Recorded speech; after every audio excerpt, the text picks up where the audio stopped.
Olá, eu sou a Marina, vou falar para vocês sobre os critérios para isolamento e internação de pacientes com tuberculose. Para falar sobre esses critérios, a gente tem que pensar em como se dá a transmissão da tuberculose.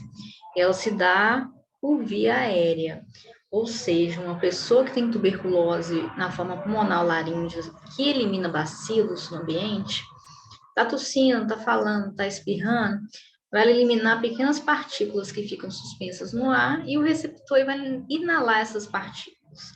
As partículas chegam ao alvéolo pulmonar e ali podem causar infecção por tuberculose.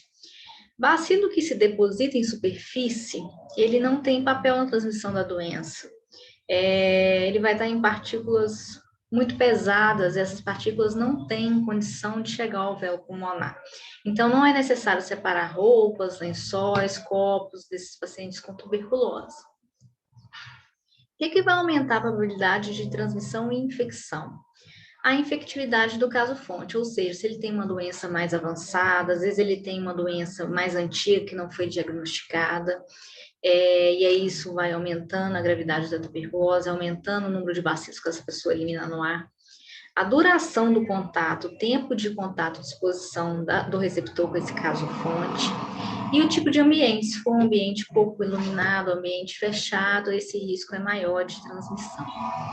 Um paciente bacilífero, que é esse paciente com tuberculose laríngea pulmonar, que não está tratando ainda, está bem no início do tratamento, ele infecta em média de 10 a 15 pessoas em comunidade em um ano. Então, é um potencial grande de infecção.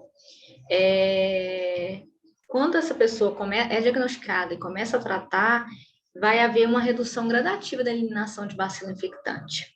Então, em mais ou menos 15 dias, isso está muito reduzido quando o paciente está em tratamento para tuberculose com aquele esquema principal, que é o esquema com rifampicina.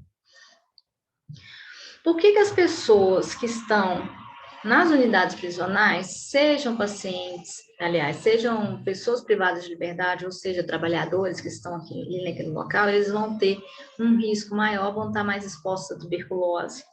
Porque ali a iluminação solar é reduzida, a gente sabe que a luz solar, ela vai atuar ali contra o bacilo. Existe uma aglomeração de pessoas, os espaços têm pouca ventilação, então a gente não tem aquela dispersão dos bacilos pela ventilação para o ambiente externo. Tem um maior número de casos de tuberculose nesses ambientes e a circulação de infecção é maior, então a gente está mais exposto quando a gente está nesse ambiente. E essas pessoas privadas de liberdade, em geral, têm um risco maior de ter imunidade comprometida por outras doenças ou uma desnutrição, e isso vai favorecer a infecção por tuberculose. As medidas de controle para a transmissão nos ambientes, elas podem se dar de algumas formas, e eu elenquei aqui da forma mais importante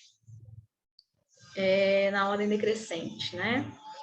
As medidas administrativas e gerenciais, por exemplo, o fluxo de identificação, diagnóstico sintomático respiratório, de diagnóstico precoce da tuberculose, essa medida é a mais importante, a mais efetiva para controlar a transmissão de tuberculose no ambiente. A partir daí, medida de controle ambiental e engenharia também tem a sua importância, que é a adaptação do espaço, a questão do mobiliário, por exemplo, em um consultório, se você usa o mobiliário de forma que o paciente, você tem uma ventilação que vai mandar esses bacilos de dentro para fora do ambiente, em sentido à janela, por exemplo, isso vai favorecer, diminuir o risco de transmissão ali.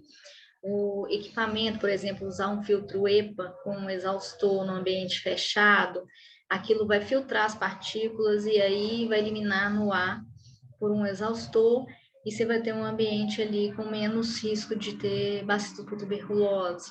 Essas medidas também são importantes, mas não tão importantes quanto as administrativas. E, por último, em menor grau de importância, as medidas de proteção respiratória, medidas de proteção individual, que seria, por exemplo, seria o uso de máscaras pelo profissional. Então, se eu estou atendendo um paciente com tuberculose na fase transmissiva, eu vou utilizar essa máscara N95 ou PFF2, a gente viu muito esse uso nessa pandemia da Covid, e aí eu vou estar diminuindo esse risco de contato com os bacilos. O que acontece? Quando a gente usa essa máscara, a gente tem que pensar no ambiente que você está e no tempo que o bacilo vai permanecer no ar. Então, se eu estou num consultório fechado, pequeno, e eu vou atender paciente com tuberculose ali, eu tenho que pensar que quando eu acabei de atender esse paciente, e esse paciente já respirando, tossindo ali naquele local, esses bacilos eles podem permanecer no ambiente por até 12 horas. Então, eu não posso estar ali, o paciente sai, eu tiro a máscara e achar que eu estou protegido. As máscaras cirúrgicas para o paciente com alto potencial de transmissão, que está numa fase de muita tosse, isso pode reduzir a emissão de bacilo no ar. A depender do ambiente, ele pode ser, a gente pode ter uma avalia ali para redução de transmissão. Mas a gente tem que lembrar nesse aspecto aí que a medida administrativa e gerencial ela é mais importante, é mais efetiva para diminuir a transmissão de tuberculose no ambiente. Então, tem 4 medidas administrativas que estão elencadas aqui para a gente pensar em redução de transmissão. Protocolo de busca, identificação e condução dos casos suspeitos e confirmados. Rápida identificação de sintomático respiratório. Identificar rapidamente, fazer os exames laboratoriais rapidamente. E aí, assim, a elaboração desse fluxo de procedimentos de diagnóstico de tuberculose, disponibilização de tratamento. Então, fez diagnóstico, eu tenho a medicação ali prontamente para começar a tratar. Isso é importante. E, por último, e não menos importante, a educação permanente das pessoas privadas de liberdade e dos profissionais que trabalham com essas pessoas. Quando é que você vai isolar paciente com tuberculose na prisão? Pessoa que faz diagnóstico de tuberculose na prisão, na unidade prisional, ela não tem indicação para isolamento. Por quê? Porque se a pessoa está ali naquele ambiente, na cela, há muito tempo, convivendo com outras pessoas privadas de liberdade ali, essas outras pessoas, elas já estão num contato contínuo há mais tempo com o bacilo da tuberculose. E quando esse paciente com tuberculose começa a tratar, ele vai reduzir a transmissão. Então, aquele tempo anterior, ele foi muito mais importante na questão da transmissão da tuberculose. Então, não é de muita valia você isolar esse paciente, que só durante aqueles primeiros dias vai estar transmitindo ainda numa gradação muito menor. Pensando que esses pacientes, quando você isola, você tende a estimular a questão o outro sabe que está tossindo e tudo, ele não vai querer se pronunciar sobre isso, com medo de discriminação, com medo de ficar muito limitado. Então, isso pode contribuir negativamente para a estigmatização dos doentes e para a redução do diagnóstico de tuberculose por esse medo. Agora, tem alguns casos, sim, que a gente tem que isolar. Seriam o quê? Caso identificado na porta da unidade prisional, acabou de ser admitido, foi feito diagnóstico de tuberculose, esse caso não teve contato anterior com esses pacientes da cela. Então, você não vai colocar um paciente numa cela que não tem ninguém com tuberculose, essa pessoa que acabou de chegar. Esse pode ser sim, deve ser sim, isolado. Ou um paciente que está com suspeita de falência do tratamento ou resistência bacteriana, que realmente é um risco de tuberculose mais grave e mais difícil de se tratar, então seria o ideal isolar esses pacientes, sim. E a hospitalização, quando é que se faz? Se faz raramente. O paciente que é diagnosticado com tuberculose pulmonar vai iniciar tratamento com esquema básico, a não ser que ele tenha uma condição clínica que indique, ele não precisa ser hospitalizado, ele pode ser manejado na atenção primária, no caso da unidade prisional, ser manejado pela equipe de saúde da unidade prisional. Então, ele vai ser hospitalizado quando? Quando tiver ali uma tuberculose grave meningoencefálica, e aí, para o início desse tratamento, é ideal que se hospitalize. Se ele tiver uma intolerância grave aos medicamentos para tuberculose, se ele tiver intercorrência clínica, um estado geral que não permite ele ser tratado em ambulatório, realmente ele precisa de um atendimento hospitalar. Ou às vezes ele precisa de um atendimento cirúrgico, nem tem nada a ver com a tuberculose, aí ele vai realmente ser internado para resolver aquela questão. E situação de vulnerabilidade social, nos quesitos em que não há um suporte social desse paciente fora do contexto hospitalar. Por exemplo, uma pessoa em situação de rua que no momento não está sendo atendido por nenhuma unidade de referência de serviço social, por exemplo, enfim. Esse paciente vai ficar internado aquele início do período de tratamento até que se resolva, que se tenha ali uma situação de suporte pós-alta. E aí esse período de hospitalização vai ser o mínimo possível, porque realmente a tuberculose, em geral, é tratada de forma ambulatorial. A alta desses pacientes, o paciente que foi por algum desses motivos internado, ele não precisa esperar fazer vários exames de SCAR para ver quando é que vai negativar para ser liberado o tratamento. Então, independente desse status de exame de SCAR ou do tempo de tratamento, esse paciente vai ter alta quando a condição clínica dele indicar alta.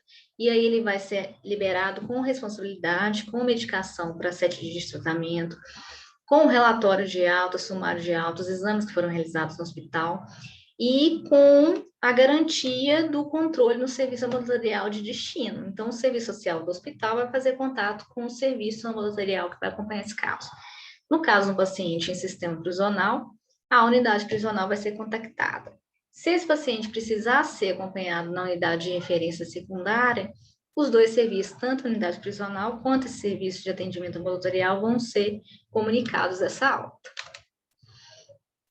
E aqui, para finalizar, está o esquema da rede de atenção à tuberculose, proposta pelo Ministério da Saúde, em que a gente tem o principal aqui, elo dessa rede, é a atenção básica. No contexto do paciente privado de liberdade, a unidade prisional, as equipes de saúde da unidade prisional seria esse roxinho aqui mais forte, que vai tratar o quê? Esquema básico, uns efeitos adversos mais tranquilos de se manejar, né? São os que a gente chama de menores. E aí daí ele vai ser encaminhado para a referência secundária, que seria, no caso de fora, o ambulatório de TIS, ou para co-infectado, o SAI. Os casos de mais complicados para elucidar diagnóstico, os esquemas especiais que vão sair desse esquema básico de tratamento para tuberculose, as comorbidades mais complicadas de se manejar, por exemplo, um paciente com diabetes super descompensado, que uma doença está afetando o curso da outra, esses pacientes são avaliados na atenção secundária. Sendo que tem sempre o elo, ida e volta, né? Esse paciente pode ser atendido ambulatoriamente nessa unidade secundária, sendo que a atenção básica, que é a unidade prisional no caso, é ali o centro de referência principal desse paciente. Esse paciente sempre vai ser contrarreferenciado para lá. A referência terciária, no caso de pacientes com tuberculose resistente, que ao início do tratamento precisa de hospitalização, vai ser no João Penido, depois ele vai continuar o tratamento na unidade secundária. E a rede hospitalar também vai funcionar ali de elo quando for necessária a internação, que será no João Penido se for uma coisa muito relacionada à tuberculose e outros hospitais conforme o motivo. Então é isso que eu tinha para falar, obrigada.